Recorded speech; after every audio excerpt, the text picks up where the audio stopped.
Ayun, isang magandang umaga pong muli sa inyong lahat. Welcome back po sa ating munting channel.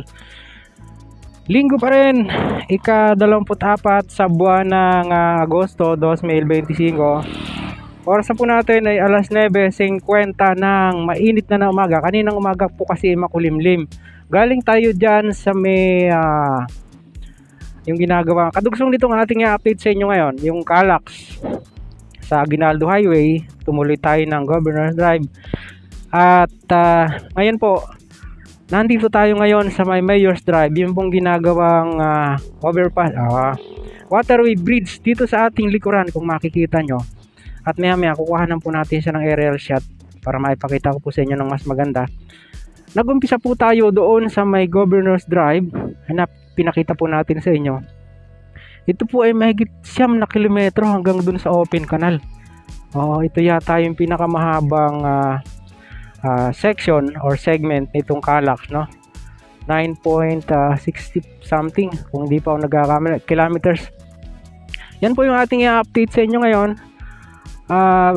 Alamin natin yung mga latest development dito, lalo na po itong ating nasa likuran. Saka yung doon po sa may Governor's Drive, nakita natin binutas na doon patawid hanggang dyan sa may nakalimutan ko na yung barangay. May isang waterway bridge din po na ginagawa dyan.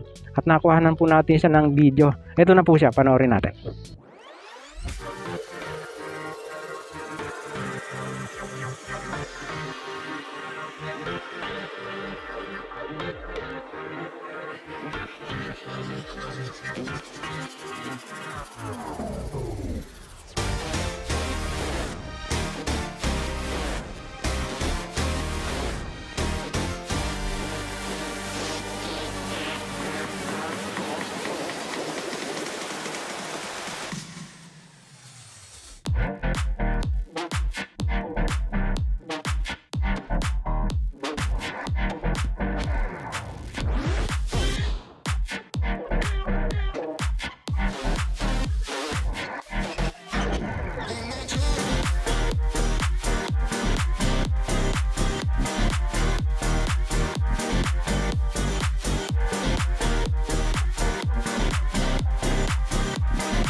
Ayun, nandito na ulit tayo sa Arnaldo Highway. Particular dito po sa may approaching na ito ng Pasong Kamatsilidos.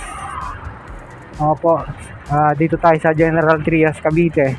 Buti na lang, dumiretso tayo dito. Nakita nyo, naka-install na po yung girders nitong magiging viaduct dito. Or dito sa tatawid ng Arnaldo Highway. Ito pong Calax, no? Diba, tinatamad-tamad pa akong bumiyahe kanina papunta rito kasi nga medyo hindi kagandahan yung pakiramdam natin. But anyway, eto na siya mga kabayan, naka-install na yung girders. What good, diba? Napaka after 1 month po ng biyahe natin dito, Kagaya nga po nung napanood nyo dyan sa unang bahagi ng ating video, inumpisahan po natin sa Governor's Drive, papunta dyan sa may, nakalimutan ko na yung barangay na yan eh. Tapos dumiretso tayo sa may Mayor's Drive, hanggang dito po tayo. Kasi magkakarugtong lang yan eh. Papunta po yan ng open canal. Ayan oh, naka-install na siya, ang galing. Diba? Medyo pahilis yung konti. Pahilis ng konti yung ano. So ngayon, napipigure out na natin kung paano, no? Hindi katulad dati, parang puzzle pa lang. Ngayon, alam na natin kung saan-saan siya dadaan. Dediretso siya doon sa open canal, tatawid siya dyan sa mga subdivision dyan. Yun po yung tinatanong nung isa nating taga-subaybay, si ma'am, nakalimutan ko yung pangalan. Kung tatamaan daw ba yung bahay nila, mukhang hindi naman po. Sa right of way kasi medyo inner na yung sa inyo eh. Oh, shout out kay ma'am. Pasukin natin dito. Dito siya dudugsong mga kabayan. Ayan. Itong tulay na ito o viaduct. Kasi ito matagal na itong nagawa eh. Tapos papunta siya dun sa may crane na yon. Diba? Ang galing. Ayan oh. Tapos dito yung alignment niya. Ayan oh. Oh, mayroon na rin doon. Para masiyahan po tayo sa ating pong nakikita, punan po natin siya ng aerial shot. Kagaya niyang inyong napapanood na yan.